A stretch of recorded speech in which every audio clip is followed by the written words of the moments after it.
कि जब अप्रैल के अराउंड ट्रंप ने टैरिफ की बात करी थी, उसके बाद से 3 महीने का इंतजार जुलाई के शुरुआती हफ्ते में खत्म हो गया था। जब वो खत्म हुआ इंतजार, तो नेगोशिएशंस की डेट बहुत नजदीक आ गई थी। हम लोगों को लगने लगा था कि 9 जुलाई तक आते आते अब दोनों देशों के बीच में ट्रेड डील हो ही जाएगी, क्योंकि 90 दिन की मोहलत दी गई थी। अदरवाइज रेसिप्रोकल टैरिफ लग ही जाने थे। ऐसे में रेसिप्रोकल टैरिफ जो चले आ रहे थे, वो 90 दिन की मोहलत पाते पाते जुलाई की उस तिथि को क्रॉस कर गए जब बेस टैरिफ लगने की इन बिटवीन घोषणा का समय समाप्त हुआ। मतलब यह था कि जब आप अप्रैल में थे तब आपसे कहा गया था कि जितना आप लगाते हो उसका कम से कम आधा तो मैं रेसिप्रोकल टैरिफ लगाऊंगा। 90 दिन में मुझसे बातचीत कर लो। हम लोगों ने इंतजार किया, बातचीत करी, बात नहीं बनी तो हमारे बीच में नेगोशिएशन के राउंड शुरू हुए। नेगोशिएशन के इस दौर में सभी देशों के ऊपर एक बेस टैरिफ लगा दिया गया कि 10% तो मिनिमम आप लोग दो, फिर उसके बाद बातचीत कर लेंगे। बेस टैरिफ का दिन भी समाप्त हो गया। जब दिन समाप्त हुआ, हम इंतजार में रह गए कि भैया कब जाकर के दोनों देशों के बीच में ट्रेड डील होगी। हर दिन इंतजार, हर दिन न्यूज आने लगी 48 घंटे में हो जाएगा, क्योंकि तिथि बिल्कुल नजदीक आ गई थी।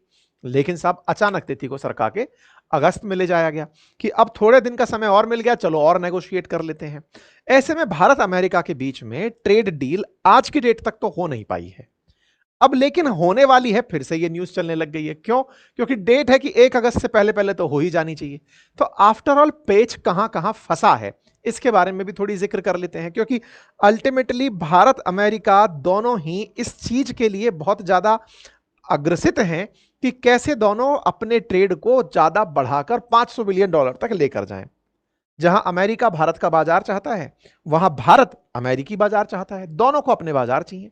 भारत अमेरिका में सामान एक्सपोर्ट करके धन लाभ करता है। लगभग $40 बिलियन हम कमा के ले जाते हैं अमेरिका से। अमेरिका चाहता है कि इस डिफरेंस को मैं कैसे कम करूं और खुद मैं माल बेचकर इंडिया के अंदर पैसा कमाऊं।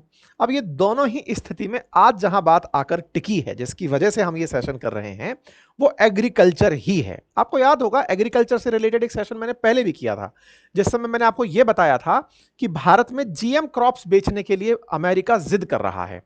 और उस दौर में मैंने आपको बताया भी था जेनेटिकली मॉडिफाइड क्रॉप्स क्या होती हैं। अब इनका ध्यान थोड़ा आगे निकलते हुए हमारी मवेशियों पर पहुंच गया है, कैटल्स पर पहुंच गया है, डेयरी उद्योग पर पहुंच गया है। और अब इनकी जो फरमाइश है वो ये है कि मैं आपके देश में दूध बेचना चाहता हूं। अब आप कहेंगे साहब दूध तो घर की पड़ोस की डेयरी से आता है, या फिर जो पॉलिथीन में पैक होकर के थैलियां बिक रही हैं आजकल डेयरी से, वो आता है। अमेरिका से पैक होकर आएगा तो महंगा नहीं हो जाएगा क्या? तो विचार करिए, अमेरिका से अगर दूध देश में अपने बिकने